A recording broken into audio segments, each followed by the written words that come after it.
Okay, so here we are at the home page of my website.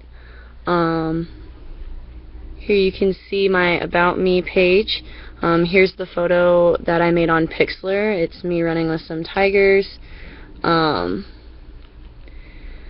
little farther down you can see that I wrote a little bit about myself, specifically about why I decided to become a teacher. So there's that, and then at the bottom there is actually links to my blog. There's a link to both of the spheres that I made, and then I actually linked the video about creativity that Logan and I made down there as well. So next we'll take a look at my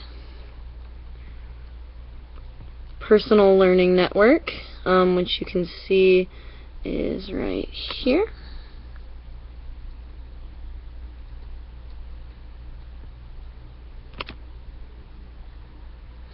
Okay, you can see that all of the 10 steps are listed here on the screen, and there's links to each thing. I will show you step 1. Step 1, what is a PLN? So basically I chose this as one of the ones to show you because it was really the foundation for everything that we were doing in IST this semester. I had no idea what a personal learning network was until we started learning about this, so this is actually a little explanation you can see there. And then at the bottom this links to step 2, otherwise we can always go back to the page with all of them. So then here, next we'll go down to step 5. And then here's just a little bit. There's also a link to my blog on this, under this step, and then there's a link to 2 of my favorite blogs. One is an educational blog, Miscalculate, and the other one is the Matt Walsh blog. Those are 2 of my favorite blogs that I included links to on this page.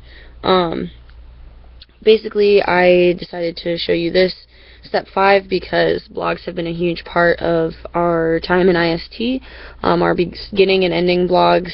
I have 25 posts on my blog, and hopefully I'll continue to keep using it as just a way of personal reflection or anything like that, but it's been a good exercise for me to create and maintain this blog, and to learn about what blogging really is and why most people do it.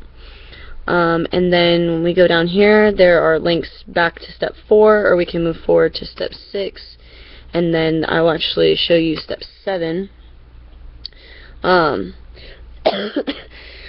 This is using Diigo as part of your PLN. I chose this because again, it's one of the things that we learned and I learned and use most in my PLN.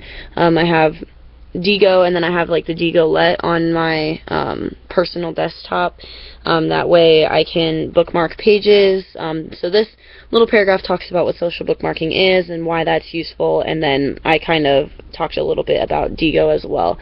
And I still use Diigo Let for different things. So those are the personal learning network steps.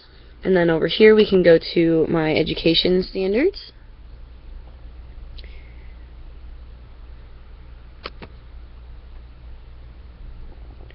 Eventually they will load, hopefully.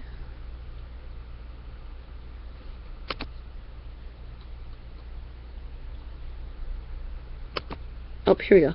Okay. So here we are at the Don't Education Standards. All of them are linked through here. I'm going to go ahead and start with Standard 3. So basically I have the standard heading and then what it says as defined by the Don't Education Department. And then I have included a few artifacts, so here's just a little explanation of the artifact, and then down here is actually a link to the document, which is a multicultural paper that I wrote at one of the many multicultural events that I've attended. And then again, we've got links to Standard 2 and Standard 4 on this page. The next standard I'm going to go to is actually Standard 7. And I chose this one because planning is one of the base things that we've learned in the Doan Education Department. We do it all the time for every lesson that we teach, and we'll continue to keep doing it. So here I have included a little bit about the lesson plan, which I included. There's a link down here. A link to the lesson plan, and then just a little bit about it. And then this also sort of relates to the next one I'm going to show you, which is actually Standard 9, but we'll go ahead and get there this way. Okay, so then Standard 9 is reflects on practice and teacher preparation. So I included this because it kind of relates to that last one, that lesson. I actually included down here the document with the comments from my practicum professor at the time, and I kind of explained that up here. I included that because I think it's good to reflect on criticism and things like that, so I can personally become a better teacher, taking into account their suggestions and what I do well and know my strengths and weaknesses, so I can improve and keep getting better. So that's kind of,